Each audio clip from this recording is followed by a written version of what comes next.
Welcome back, everyone. I'm Julia, your host of the Mentorship podcast, a series that features diverse industry professionals.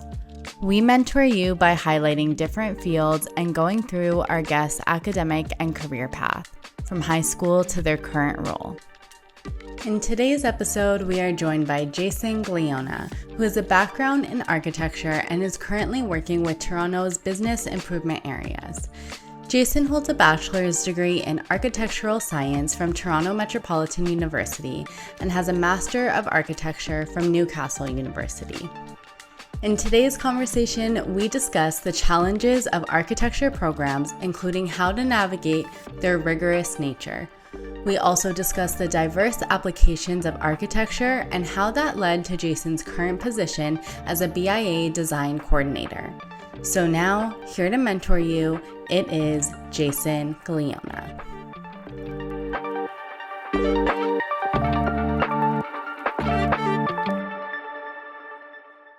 Welcome, Jason, to the Mentorship podcast. Thank you so much for being here. Thank you. I appreciate it. I'm excited for this opportunity. Yeah, I was going to say, how are you feeling? I'm good. I mean, my voice is a little bit off, but that's okay. I'm just excited to kind of explore whatever route this conversation goes. Yeah, well, thank you for being here. So to really get an understanding of who you are, I'm going to start right from the beginning and ask you, what did you want to be when you grew up, and what kind of things interested you when you were younger? This is, it's a funny question because, of course, everyone always asks this type of question to any person. And I'm one of the rare cases where in grade 1, we had my mom made me create this little kind of scrapbook, and it asked, what do you want to be when you're older? And I wrote architect, and I was going, how did I even know that word?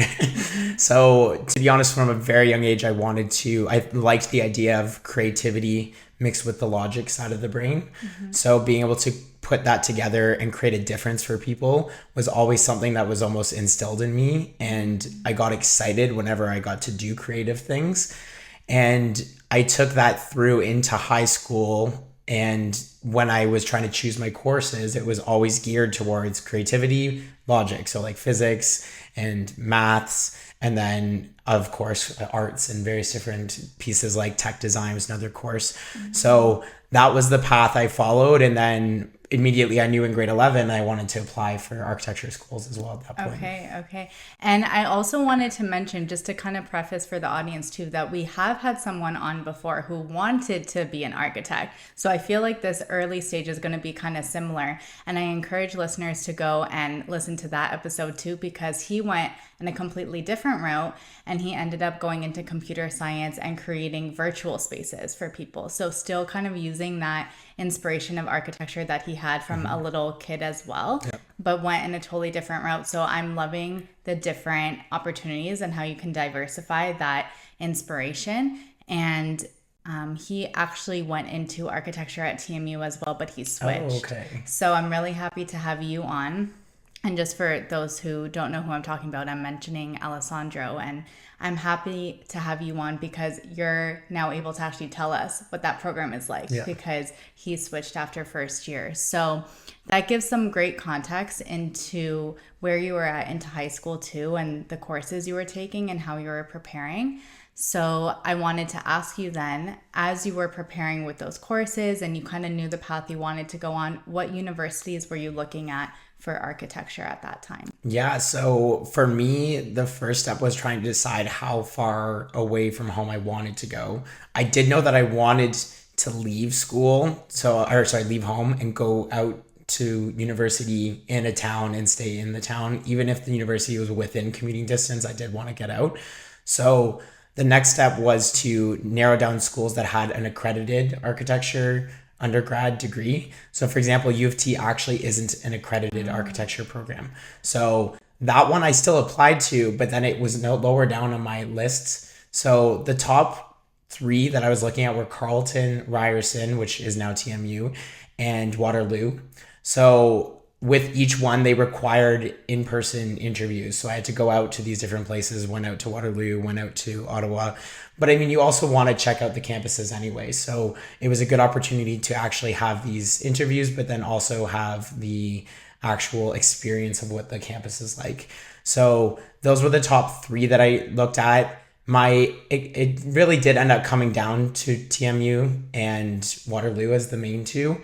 The one thing that I really enjoyed about Ryerson/TMU is the fact that it was in the city. You're learning architecture, you want to be a part of it, and it's something that I'll discuss at some point as well, but it's something that came through in the curriculum as well to have that opportunity.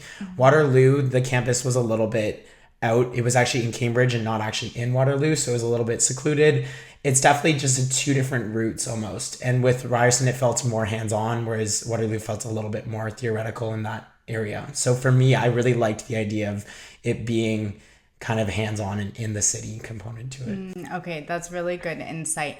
So let's talk about your undergrad experience. First, I'll just ask a bit about just the lifestyle at TMU, the courses you were taking, what you were learning, and then we'll get into more. Yeah, absolutely. So the program itself, now I've had mixed reviews from a lot of my friends on this because architecture is very demanding. So you get a big culture shock in first year because you go from your courses in high school, which challenge you a little bit, to courses that are just require a lot more hours and a lot more of your energy to get through them, because you are doing creative work, right? So it's just very demanding in terms of that aspect of you to be constantly working on these various different projects. In terms of the actual lifestyle, to build off of what I'm saying here, is because it was so demanding, that was also a key aspect why I wanted to live on campus, because any time spent commuting was very exhausting for my friends that did that. So it was very challenging for them to balance this huge culture shock when they're going into architecture and then still have to deal with an additional commute, because then you're dealing with different train times, you're dealing with actual longer distances, whatever it may be. So I lived on campus, and that was a big difference for me. The program itself, I personally loved it quite a lot. Now, I do say mixed reviews because I think it's hard for some of my friends because they'll come out of it and say they didn't really like it. But for me, I learned how to learn, number one, and I learned so much about architecture in general, number two. The challenge that affected most people, from most of my friends' perspectives, was just the demanding aspect of it.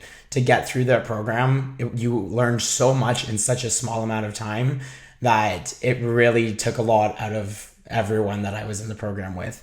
For me, though, I had the energy to take it on, and I had the excitement to take it on, and I had the desire to learn to take it on. So it was something that I was able to stay motivated to get through the program. And it was something that felt even more rewarding because I did do that and I did get through the program. So the actual lifestyle was probably not the most healthy because you are pulling all-nighters. And that is a true thing. That's not just a myth or anything. You are, and I mean, I was pulling a lot of all-nighters, even though I was living across the street. My residence was across the street from my architecture building. So the lifestyle of it is quite challenging. You do obviously run into some challenging professors, but you can get that at pretty much any university you have. But it's also just such a range of knowledge that you're learning, because there is the maths and the sciences and the arts all mixed in one. So it's definitely just a lot to take on. And for some people, it was a bit too much almost. But for me, I really did enjoy the program itself. Yeah, so that's something that I've heard too. And even when Alessandro was on, and after that 1 year of architecture and he switched, and maybe that was some of the factors that went into it too, is that it's such a rigorous and challenging program. It's very demanding, lots of all-nighters.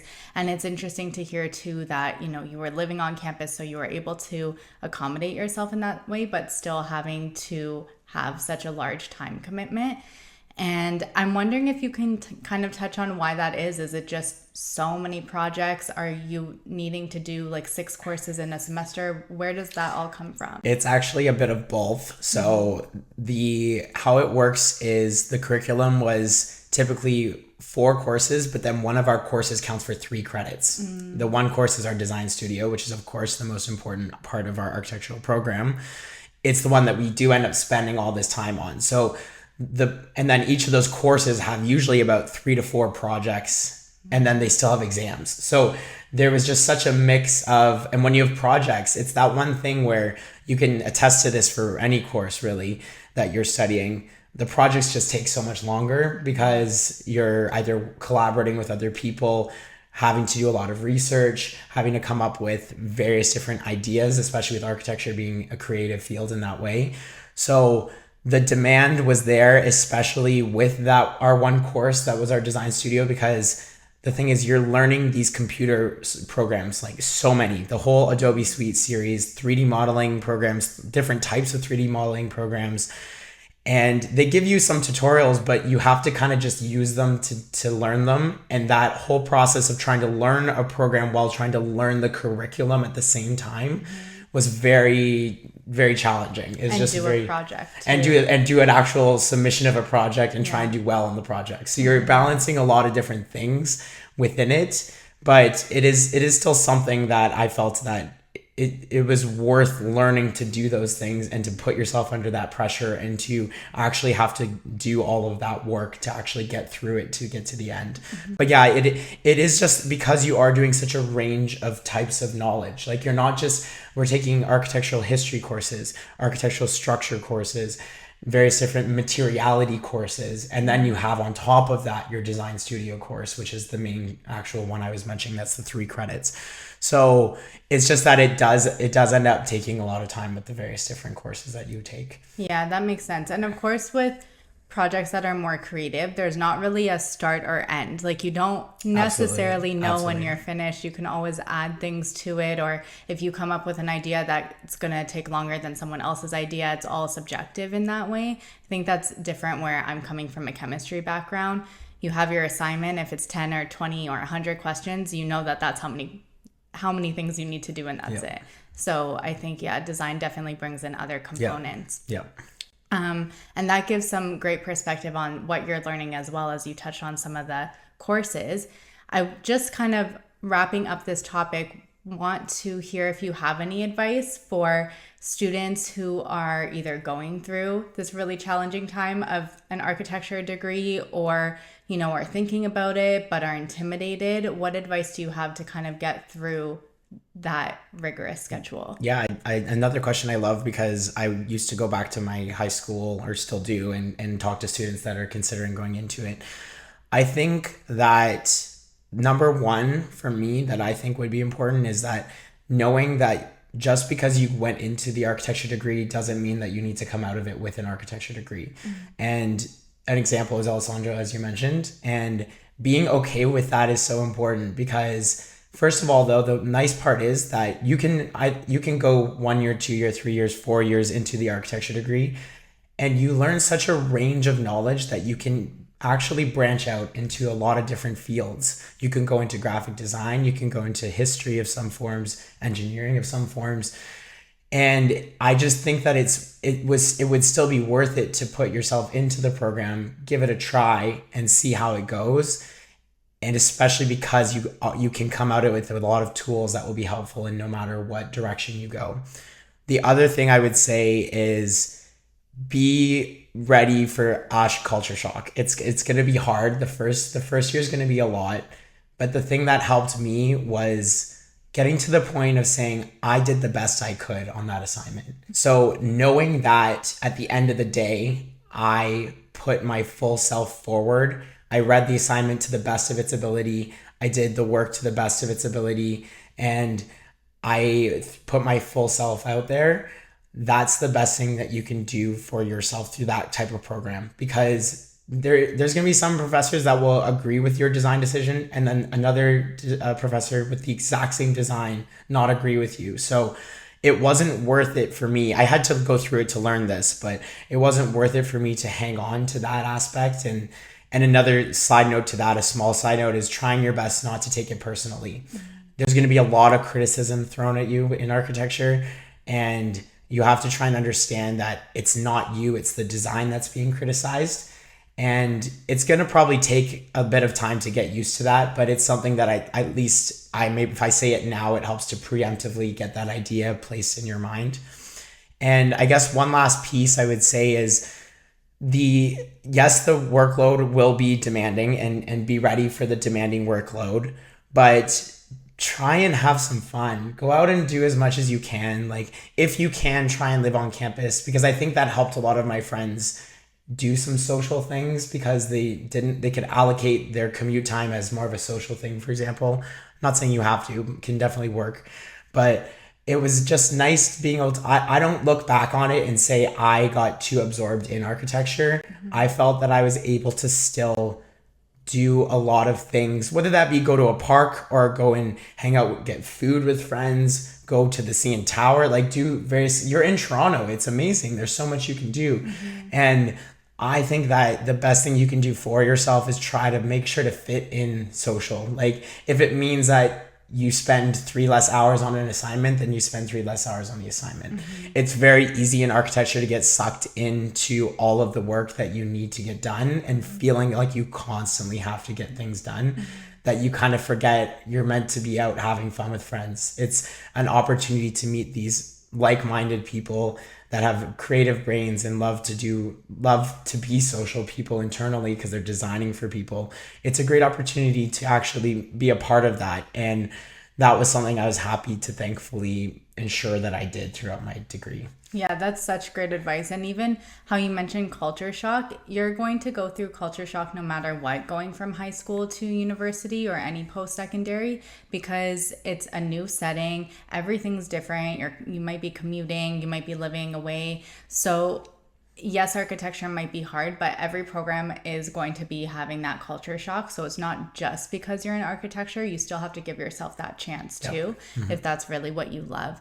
But I think what you said is such great advice. And even just, accepting, having different standards for yourself too, getting 90s in high school, it's going to be different in university. And sometimes it won't be. Sometimes you will be able to get 90s and it's the same kind of effort from high school, but sometimes it's not. And you have to have that adjustment period, and that's okay. Yeah, it was probably about a 10% to 15% drop from what I was used to in high school. So that was just something that came along with it. No matter which university you went to for architecture, that was a typical drop off from it. And it was definitely hard to get used to because I did well in high school. So it was definitely an adjustment in that way. Yeah, I went through that too. Let's get into some of your internships that you did during your architecture degree. Can you talk about even how you sought them out and the application process, as well as which ones you did and what you learned? Yes. I'm going to talk about this. There's a couple of things I'd like to talk about for this. So first off, I'm going to talk about a couple of jobs I had during my undergrad, during the actual semester. So one of the good parts for Ryerson is they allocate a certain amount of jobs for the students to have within the architecture program, and I believe in other programs as well within the university. And through Ryerson/TMU, they had a couple of roles. So one of them was for the co-op liaison was one of them. So we have a co-op program for architecture, and I was the one actually running the whole department for it. So that was a great opportunity to actually see the ins and the outs of the program itself. Then there's the actual internships themselves. So how it worked for my program is for co-op, it's very competitive. When I was there, it was the top 16 students out of 120 students in each year that got into co-op based on your marks alone. Wow. So it was very challenging. That's where there was definitely a difference with Waterloo. Waterloo, everyone's guaranteed co-op. With Ryerson/TMU, that's how it worked. I actually had the 17th highest mark, which I know because I was co-op liaison after that, so I found that out. So that was definitely challenging, but to be honest, I actually had thankfully already gotten an internship on my own the summer before. So to be honest, with architecture, as anyone will say for a lot of jobs, it's about the people you know. So my dad actually has a friend that he still plays hockey with to this day that is an architect at this firm called B+H Architects. And at the time it was right at University in Dundas in downtown Toronto. So I got the opportunity to be in the landscape architecture department, which was quite unique as well because it gave me a wider range of because it was also urban design too. So it was a wider range of what architecture is and opened up my scope to what I knew of it. But for me, B&H was a great stepping stone to start everything off. So I did that for 3 straight summers. 3 summers in a row. And then from there, I wanted to branch out and try a different type of architecture, basically. So I did enjoy my experience in landscape and urban design department, but I found that there was actually other opportunities for kind of a different typology of buildings, which is institutional buildings. So that counts for things like community centers, sports centers, libraries, schools, anything kind of government owned. So I then got the opportunity on my own. I applied to Perkins and Will, which was a P&W type of thing, is the name of the architecture firm. So that one is, both of these firms are quite large. So B&H is probably the largest of the firms I've worked at. Perkins and Will has their Toronto location as well, right at Yonge and King. So that was a great opportunity to work and try out institutional buildings specifically. And I worked there on a 6-month contract. And at that point, they didn't have the space for me to stay on the team. So I then had to, on my own, kind of quickly try and come up with a new place to work. And then I started working at Zaz Architects, another one that's in downtown Toronto. And again, what I liked is that it was institutional buildings as well. So that's why when I went to apply for it, I had a more narrow search to places that weren't necessarily apartment buildings and houses. That just wasn't my niche. And I knew that from my undergrad, thankfully, through some of the projects I did. I knew it just wasn't really something that I wanted to focus on. So it allowed me to narrow my search when I was applying for architecture firms. But the projects I was working on, one of them was at McMaster, for example. We work in the science building, which is quite cool because they've done work on it since. So they actually completed it. So I started it, was working on because there's different phases you can work on too. So there's the preliminary phases where you have the concept phase and the design development phase where you're just coming up with ideas, talking a lot with the client. Then it moves more into the construction document phase where you actually have then you start to bring in the engineers and you try to actually figure out how everything's going to come together. So with each of the different firms, I was working in different phases. So for example, at Zaz Architects, I was usually in the early phases with 2 of the projects, but with one of the projects, I was in the construction documents phase. So it was a lot to do with 3D modeling the actual building, and it was less to do with there's still design decisions come in, but everything's kind of laid out already. The materials are primarily selected. You're then trying to figure out how do those materials come together and how do they meet and the actual connections of the building. So with B&H, for example, though, I was in the design development phase. So I was able to do various different phases for each of the different architecture firms as well that I was at. I also wanted to ask about your experience and involvement with the ParkletTO, because that I think is something external to the internship. So what was that process like? What was that role and what did you learn there? That was actually, it's funny you say that because that was my favorite memory of my undergrad.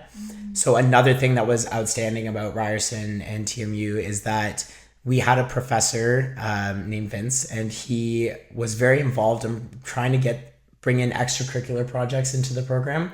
So we had our coursework, which was quite demanding, but then there was still opportunities to get involved in other projects. So for ParkletTO, I was the team lead I was in my 3rd year. I actually was the team lead for 3 other design builds at the same time, but that was the biggest one. And it was all designed in-house at Ryerson. So designed and fabricated all in our workshop that we have there. We met with the city. We met with the Downtown Yonge BIA, which is important to say because I now work for a BIA. So it's actually what first introduced me to my current job. Oh, wow. So we worked with them because they were the group that wanted this implemented to help the local businesses by bringing more people into the area. And what was it that you were designing? Like a small park? Yes. Sorry, let me clarify that. So ParkletTO is what a parklet is what you will see along King Street today, which on King Street they have parking spaces that have been converted into seating areas. So what we did is we built a deck so that it aligned with the curb. So you would walk off the curb onto the deck. So it's at the same height. And then along the deck, we had a bench that was going all the way around the border of it.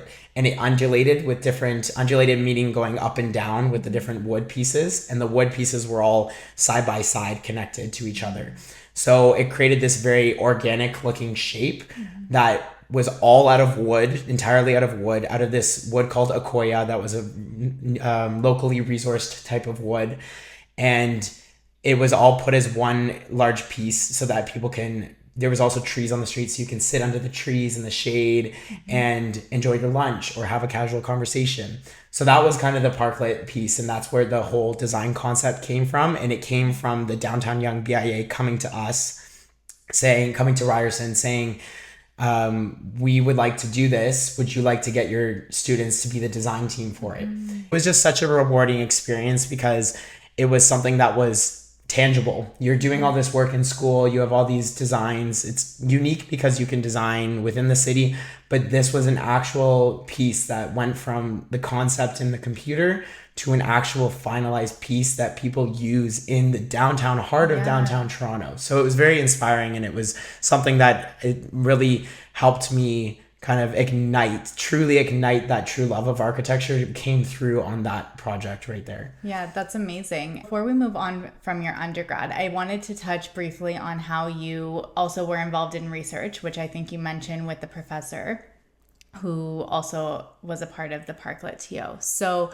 could you shed some light on what architecture research entails? Yes. So the main project there's a lot of research done through each of our projects, but I did an actual paper that was presented. I was on a team doing a paper that was presented in Spain, and the INTED conference was the name of it.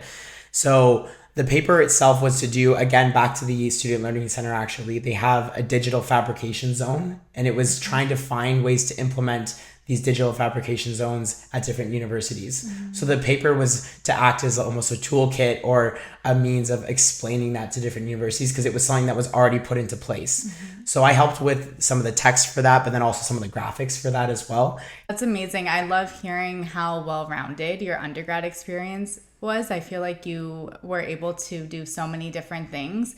So I can't wait to hear about how you used all those experiences and went into your career following that. So you mentioned how after you graduated from TMU with your bachelor's degree, you went on to do some internships for that year. What was your thought process during that time, and how did you end up deciding to do your master's in architecture? So my intention from when I was in my undergrad was I wanted to be a licensed architect. So going back to what I was saying before, requiring the master's accredited programs and whatnot, I knew I wanted to do that. So it was just a matter of when I wanted to do it. And a good amount of people had kind of gone into it very quickly right after, finish undergrad, go right into master's. For me, it wasn't about that. It was about get a little bit of experience and try and understand architecture a little bit more before I hop into something like that, because I knew it was also going to be pretty demanding again. I kind of also needed a break after the 4 years of how much work it was. So it just made sense for me to take that year off, but then I still did want to do my master's. The next thing was a matter of me figuring out where I wanted to go. And another thing that I kind of felt within myself that I really wanted to try out was during my master's overseas. So to be honest, I didn't even apply at all to any Canadian universities or any North American universities at all. I had it in my head that longer term, I kind of wanted to go to Europe longer term and be a licensed architect there. So it was always something that I could try out and come back if I needed to. But I started to recognize, especially through my studies, the various different architecture, the inspiring architecture overseas, and the opportunities there seem to align a little bit closer with the type of projects that I liked working on. So the projects like the institutional buildings and stuff, I felt that there was a lot of history there. There was a lot of building off of what's in front of you. Whereas I found that with North America, a lot of the architecture is going into condo buildings. And for me, that's not truly architecture. It feels a little bit mundane, and it feels a little sterile almost with some of these spaces. And I like the opportunity to work with history and work with institutional types of buildings. And then for me, I ended up choosing Newcastle University, which is at the northern part of England near Scotland. And it was always about how close can it be to what my experience was at Ryerson? How much is this university to do with hands-on design and not as much theoretical design? So for me, it always felt right to go with Newcastle, and the program itself ended up being very similar to what it was for Ryerson. So that was that was very fulfilling when it ended up being that way as well. Was it thesis based as well? Yeah, so how the breakdown is for pretty much almost all Masters of Architecture is the first year isn't the thesis year, the second year is the thesis year. Right. So the first year for me was a project that was a higher level design project, but not necessarily, it's to almost get you starting to think theoretically. But then it doesn't have it to the same degree where you need to come up with a question and an answer for the thesis. So for the first year, my first year of my master's, first year of the 2-year master's, the project was based in Edinburgh. Edinburgh is how it's pronounced, not Edinburgh, which a lot of people think. So up in Scotland there. And the site was literally just Edinburgh, and then the theme was called Archiving the City. So it was looking into the layers of the history of Edinburgh and trying to actually kind of take the architecture out of it, but then start to design something with that. So my project ended up being pretty theoretical. It can be whatever route you wanted it to take. But that was the first part that I went through. Then the second part was the thesis. So the thesis was definitely as theoretical as people make it sound for it to be. And I mean, well, to a degree. I mean, with Newcastle, it still had a little bit of hands-on I built into it, I felt. But it was definitely made you think very, very deeply. And it was nothing like what I had ever experienced for Ryerson, because it was just so much research and trying to think differently than I've ever thought before, which is just such a hard thing to do when it's already kind of complicated to think creatively, to then have to try and do that. So that was the program, but the program itself was still, like, for example, when I was in the final year of my master's, the stage 6 is what they called it. The project itself was based in, you could choose where you want it to be based. So I chose Toronto. So it helped me because I had a lot of knowledge behind it. But then I was able to apply some of the things I learned in England to that knowledge, but then also teach people in England some of the things about Toronto. So that was kind of the layout of my coursework there. So kind of comparing to your undergrad degree and how architecture for a bachelor's is known to be so rigorous and challenging, like we talked about, all the demands and the all-nighters, did you find that you were also faced with similar challenges in your master's? And how did you kind of adapt and go about that during that time of your academic and career path? Yeah, so for me, it's not a part I've been able to talk about yet, but it's something I'm more than willing to talk about. It's something I talk about quite a lot, but I've had a lot of mental health issues in the first place. So one of the mental illnesses I have, which is bipolar, that one came through quite a lot in 4th year of my undergrad. So and then it kind of kept spilling over into the following year, and so on. So in my undergrad, up until 4th year, it didn't feel like it was as much of a challenge as it became when I had gotten into my 4th year.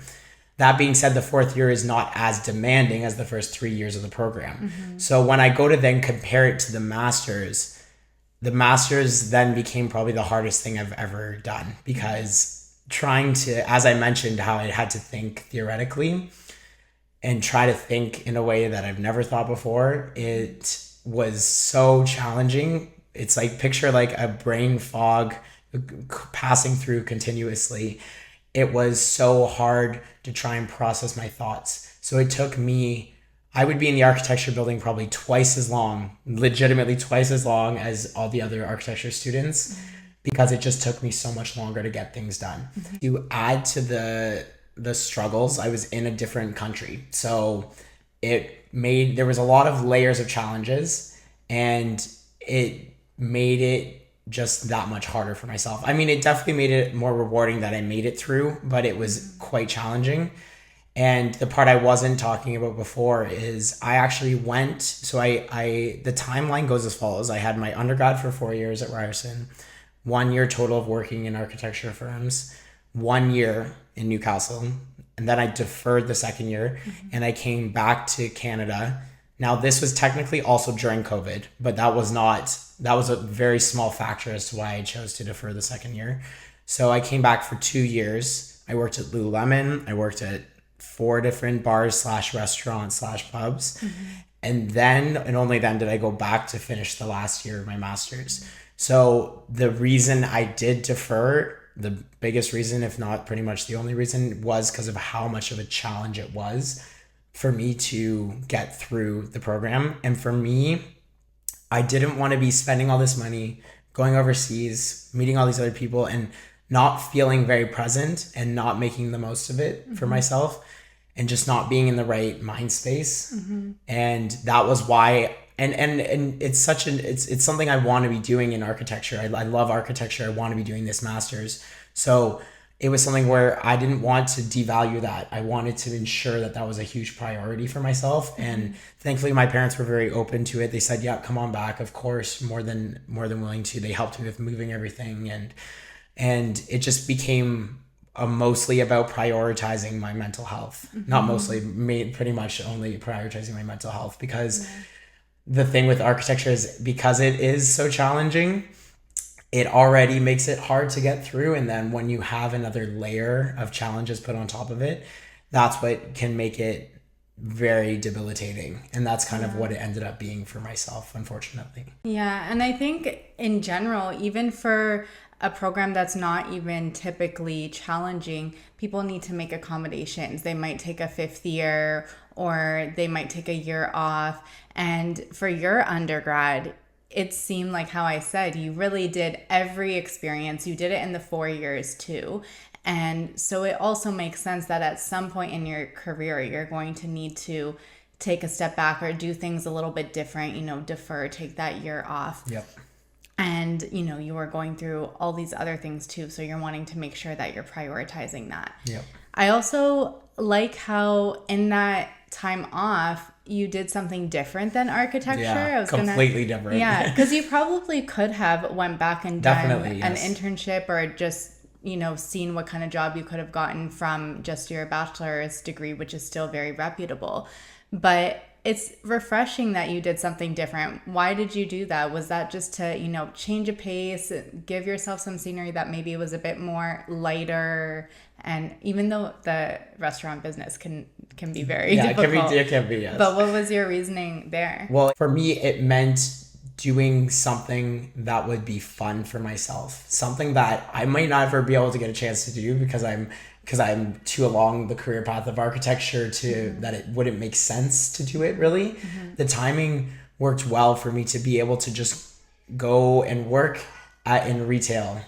What I also learned in hindsight, when I looked back after just following something that made sense to me, but then looking back at the logic behind it, architecture isn't just working in architecture firms. It's not just working on design work. It's about people. And working in retail, working in the service industry is all about people. You're working with people all the time. You're interacting with them. You're working for people. You're working with people. And that, to me, was something that was uncovered and that I realized after the fact, that I actually went and just did that. And I was very proud of myself for actually just going with what made sense. And it's been a philosophy that I've done right up to that point, but it's been quite rewarding to see that was, I think, what it feels like the right choice for me. Yeah, and it's so important to bring this into our conversation too, because yes, we talk about careers and career paths and academia on the podcast, but your professional life is not just your professional life. It blends with your social and your personal life, and no career is linear as much as we think it is, especially something like architecture. Yeah. It's everybody's path is still different, and there's points where you can take a break. And I love how you see that your time in retail was still able to contribute to your career because it's strengthening that customer skills and the interpersonal part of it too. So I'm so happy that we're able to talk about that and to just give that perspective as well. So as you were finishing your master's, what were your plans for when you graduated?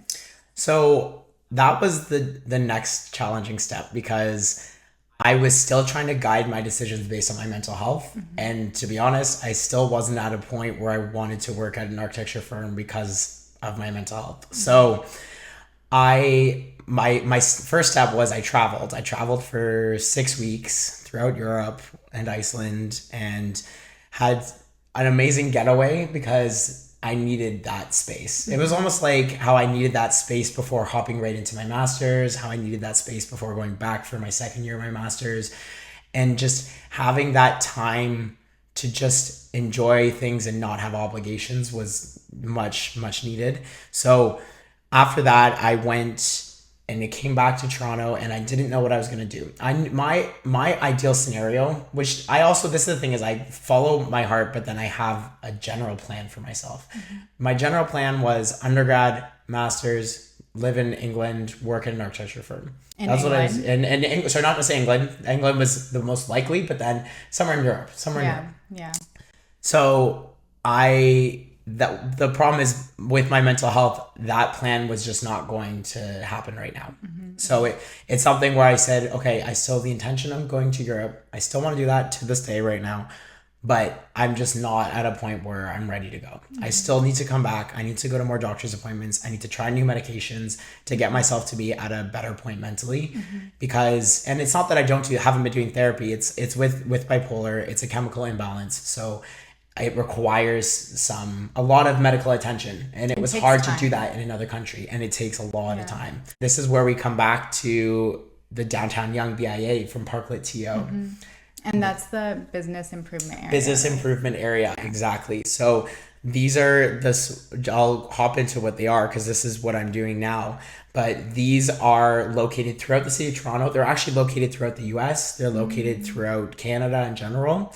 But they, as the words say, they want to improve the area for businesses. So you want to be able to bring in as many people to the area based on beautifying it to help bring in customers. So it's economic, but then it's also beautifying. It's almost like there's the reality of finances that need to come into it, but it's still the design aspect. It's the most beautiful balance of architecture. So it's gotten me so excited that there was a couple of roles that have opened up for two different BIAs. So one of them's at Yonge and St. Clair and the other one's at Eglinton and Bathurst area. It's been very, I think, validating to have gotten to this point because I am truly loving what I'm doing for both BIAs. We're working on projects like murals that we're putting in, new paving into the area, a lot of different things to just make it look nicer, and it's full cycle of money going into something that's going to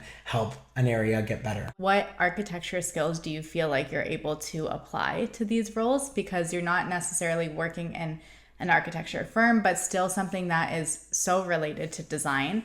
Other aspect was how this role is able to still spark your creativity as an architect at heart. Absolutely. I mean, you can probably hear it for the second question, how the passion is behind it. So sparking the creativity is what I like about the word creativity and creativity in general is it can come in so many different forms. So everyone thinks creativity, they think architecture, but you can be creative and be in the sciences or be in chemistry in any different field. So what's nice about it is that even though I'm not necessarily the artist painting these murals, being able to creatively put together a document that outlines what embodies Yonge and St. Clair and send that out to artists to try and get them to come up with something creatively on their own is a nice way to spark creativity. And it's doing it almost from the other end of things. So instead of me being the architect that's on the other side, being the one doing the drawings of a building or stuff like that, I'm actually the one creating the requirements for the project and trying to bring out the most creativity possible. So it's almost taking things from the other lens when I'm very used to being the artist or the architect on that side. So that's something that I think has been very unique that I hadn't realized until more recently, that it's one of those ones where I talked about how when I was working in restaurants and stuff, there was a different side to things. Right. So now as I'm doing this job, I'm kind of looking back and trying to understand the different side in it. And that's why these questions are great, because it's very relevant. It's what I've been analyzing on my own as it is. It's also why it's easier for me to be able to answer these kinds of questions, because I've already kind of thought those through. So in regards to some of the skills that have actually been applicable, what's really cool is that I've actually used a lot of the Adobe Suite products. So it's been fun. I'm still doing graphic design. I love graphic design. I like that part of architecture too. Yes, I love the actual design part, but I have a lot of fun with graphic design because I think it's such a nice way of having cohesive language between people that have more knowledge of something versus not, because everyone can understand nicer graphics, or especially if they're very clear graphics. So it's been very nice to be able to use these different softwares that are like InDesign and Illustrator and Photoshop, and actually, and for example, we're working on, not me, but one of my colleagues is working on creating a three-dimensional map. So I have a bit of experience in three-dimensional a lot of experience in three-dimensional modeling. So I've been helping him a little bit with any of his questions that he's had for that too. So it's allowed me to collaborate amongst the team and help them with any questions, because I have that design background and I have the computer program knowledge. I've been able to go through that. And another part that's come through is just the ability to actually come up with or give advice on some of the design. So for example, the gateway project that we have, the gateway that says Yonge and Sinclair coming into the city, into our area, I'm actually helping with, we're working with an architecture firm, but they're still listening to our opinions and theirs. So I'm able to give ideas on what size makes sense, what colors, the lighting feature part of it. So still being able to actually talk about these things and knowing all the terminology for it. So being able to talk to them and say, oh, well, in this phase, we'll do this, or in this drawing that you did, you like just even the terminology and everything, and be able to applicably understand it. Even though I never worked on, when I was in architecture, it was always large scale, like institutional buildings, much larger. So nothing like a sign, but it still shows you how applicable it is, even at a completely different scale. And honestly, the other skills that came from my undergrad that are so relevant was my ability to be planning things and running things as a team lead. So when I did those projects, the extracurricular projects, I was the coordinator, basically. The role that I am right now was my role then. So it's kind of unique to see it now, doing it in the real world type of thing versus what it was then. But it's still very similar, because even then I was doing stuff in the real world kind of environment. Yeah, that I'm so happy to have you on to bring in all these different perspectives and show the different opportunities. I love the value that you're able to add to the BIA as an architect. I feel like they're probably so happy too to have someone with your expertise and just really add so much value. And what about portfolio building? What's the importance of having a portfolio, and what are some of your tips with that process as well? For me, what I find being the most important part for the portfolio is finding a way to show yourself and show your range of skills and your range of knowledge in a condensed version, and be able to do that throughout high school, university, postgraduate programs in the architecture world, all four different areas. So starting with this, the portfolio was required to get into the undergrad program. With that, I made sure to have different types of mediums used. So different, if painting, drawing. I had some projects that was a house that was drawn. So I had parts that were actual artwork, parts that were more technical. And from what I've learned, that was the key, is having, because there was a lot of people that apply, and there's not that many, it's tough to get into these programs for architecture.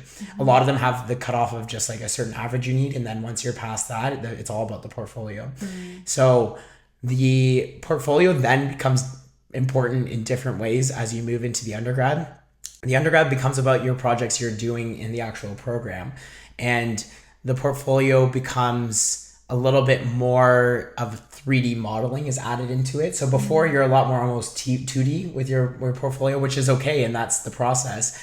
Then it moves into 3D projects that you're working on. And again, now this is the difference here when moving into this portfolio for myself, it was more of a cohesive design or layout, across it. So they then start to get you to try and make it more so that it's more legible across all graphics, so that they're more similar in terms of the graphics.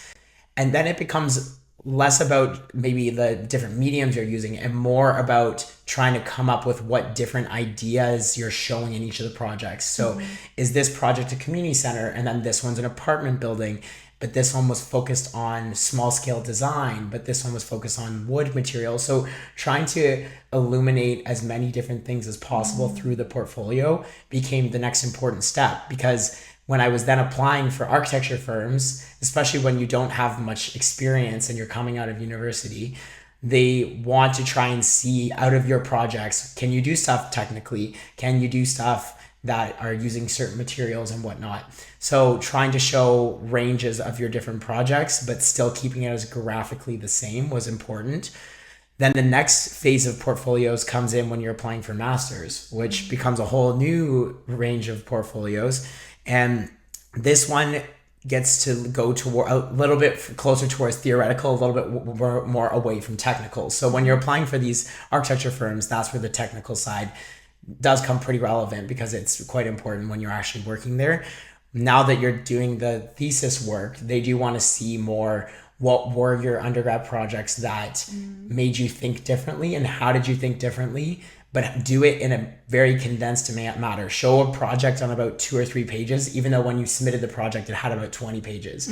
So condense it as much as possible, and then try and ensure that the graphics across all of them are cohesive and legible and understandable, and concise texts that are put through with key titles, and keeping everything around the same scale. So like when you're designing buildings, you want to try and make sure everything looks like it's in the same proportion as the other ones, so you can actually get an idea of how big would this a building have been, or how big was this project. So trying to capture all of that was the most important part at that point. Yeah, that's, I think, so insightful and helpful. My last question then for you is, what are your hopes for your future career development, and what do you hope to achieve? Okay, I like this question. I would say that my end goal is still to end up being a licensed architect, and I still would like for that to be in Europe. I would like to figure out where exactly that is through traveling. That's the kind of summation of my logical perspective on what I'd like to do. My overall goals is just to keep finding things along the way, whether that be at an architecture firm or not, that are similar to what I found at these business improvement areas, these BIAs. Because I think that what I've understood is that's the part that I love most about architecture. And if I can just keep trying to find any form of job, any form of work in any way that follows those principles and actually is focusing on creating things for people, then that to me is what's most important. And then along the way, following where I'm at mentally and using that as my continuous guiding factors. So I think bringing those two things, as I always have, to the forefront, and putting them together and creating, because I mean, for example, when you create spaces that are beautiful and good for people, that's good for their mental health. It's almost a full cycle in that way. That's amazing. And I think that I just need to keep using that as my guiding process, because through this whole time, I think it's been pretty validating through each of the different steps. And it's definitely proven to me that it's the direction that makes sense for me, and it's the direction I'm most proud of, and it's the direction that I think is going to help me get to the best point I can be, really. And I don't know what that is, but I just know that if I keep following these principles, that's going to be the best thing that I can do for myself. Yeah, I love that full circle, and I love how you've been able to bring in that creativity and bring in making people happy and working with people in all aspects of your career as you continue to strive to do that into your future too. So it's been such a great time talking to you and hearing about your career. Thank you. I think that this will be so inspirational and informative to our listeners. So thank you so much, Jason, for taking the time today to speak with us. It was a pleasure. Thank you so much for having me. I really did enjoy this, and I love the whole concept behind your podcast series. So thank you very much. Thank you so much to Jason Glionna for coming on the Mentorship podcast. This was such an important conversation about navigating the challenges of architecture, and I really appreciate Jason's transparency and how he adapted his career to accommodate the various challenges, including his mental health. I hope that you found this conversation to be both informative and inspiring. We will be back in 2 weeks with our next episode, where we will be joined by an optometrist. So be sure to tune in to learn all about a career in optometry. In the meantime, follow us on @mentprojects on all social media platforms for more updates and mentorship resources. Thank you so much for listening.